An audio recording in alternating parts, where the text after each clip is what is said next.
El mago de Oz, por Lyman Frank Baum. Capítulo 1. El ciclón. Dorothy vivía en medio de las extensas praderas de Kansas, con su tío Henry, que era granjero, y su tía Em, la esposa de este. La casa que los albergaba era pequeña, pues la madera necesaria para su construcción debió ser transportada en carretas desde muy lejos. Constaba de 4 paredes, piso y techo, lo cual formaba una habitación, y en ella había una cocina algo herrumbrada, un mueble para los platos, una mesa, 3 o 4 sillas y las camas. El tío Henry y la tía Ann tenían una cama grande situada en un rincón, y Dorothy ocupaba una pequeñita en otro rincón. No había altillo ni tampoco sótano, salvo un hueco cavado en el piso, y al que llamaban refugio para ciclones, donde la familia podía cobijarse en caso de que se descargara un huracán lo bastante fuerte como para barrer con cualquier edificio que hallara en su camino. A este hueco, pequeño y oscuro, se llegaba por medio de una escalera y una puerta trampa que había en medio del piso. Cuando Dorothy se detenía en el vano de la puerta y miraba a su alrededor, no podía ver otra cosa que la gran pradera que los rodeaba. Ni un árbol ni una casa se destacaba en la inmensa llanura que se extendía en todas direcciones hasta parecer juntarse con el cielo. El sol había calcinado la tierra arada hasta convertirla en una masa grisácea con una que otra rajadura aquí y allá. Ni siquiera la hierba era verde, pues el sol había quemado la parte superior de sus largas hojillas hasta teñirlas del mismo gris predominante en el lugar. En un tiempo la casa estuvo pintada, pero el calor del astro rey había levantado ampollas en la pintura y las lluvias se llevaron a esta, de modo que la vivienda tenía ahora la misma tonalidad grisácea y opaca que todo lo que la circundaba. Cuando la tía Em fue a vivir ahí,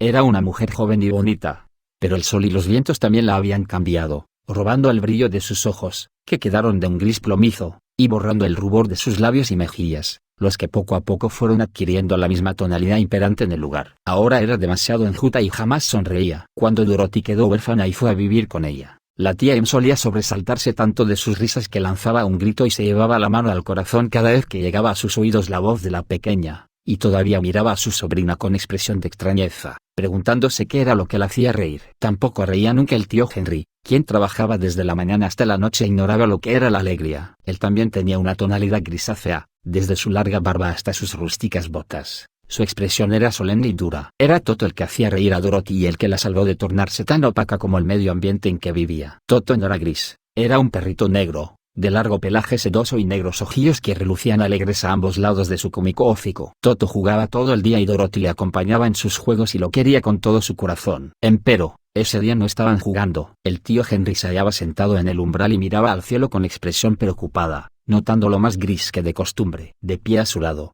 con Toto en sus brazos, Dorothy también observaba el cielo. La tía Em estaba lavando los platos. Desde el lejano norte les llegaba el ronco ulular del viento, y tío y sobrina podían ver las altas hierbas inclinándose ante la tormenta. Desde el sur llegó de pronto una especie de silbido agudo, y cuando volvieron los ojos en esa dirección vieron que también ahí se agitaban las hierbas. El viejo se levantó de pronto. «Viene un ciclón, Em», le gritó a su esposa. «Iré a ocuparme de los animales». Y echó a correr hacia los cobertizos donde estaban las vacas y caballos. La tía Em dejó su trabajo para salir a la puerta, desde donde vio con una sola ojeada el peligro que corrían. «Aprisa, Dorothy», chilló. «Corre al sótano». Toto saltó de entre los brazos de la niña para ir a esconderse bajo la cama, y Dorothy se dispuso a seguirlo, mientras que la tía Em, profundamente atemorizada, abría la puerta trampa y descendía al oscuro refugio bajo el piso. Al fin logró Dorothy atrapar a Toto y se volvió para seguir a su tía, pero cuando se hallaba a mitad de camino arreció de pronto el vendaval y la casa se sacudió con tal violencia que la niña perdió el equilibrio y tuvo que sentarse en el suelo. Entonces ocurrió algo muy extraño. La vivienda giró sobre sí misma 2 o 3 veces y empezó a elevarse con lentitud hacia el cielo. A Dorothy le pareció como si estuviera ascendiendo en un globo. Los vientos del norte y del sur se encontraron donde se hallaba la casa,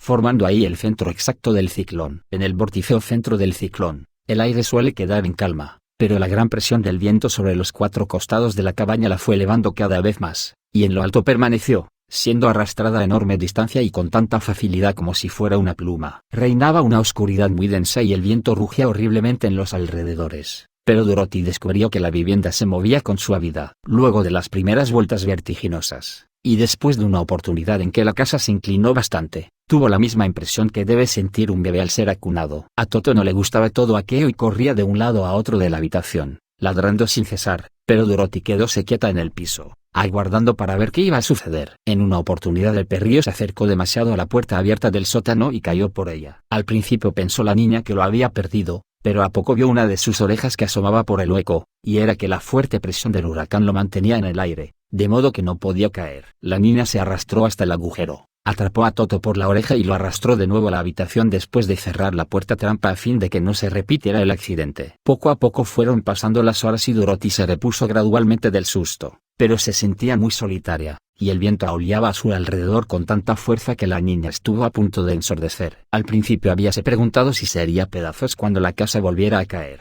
mas a medida que transcurrían las horas sin que sucediera nada terrible, dejó de preocuparse y decidió esperar con calma para ver qué le depararía el futuro. Al fin se arrastró hacia la cama y acostóse en ella, mientras que Toto la imitaba e iba a tenderse a su lado. A pesar del balanceo de la cabaña y de los aullidos del viento, la niña terminó cerrando los ojos y se quedó profundamente dormida.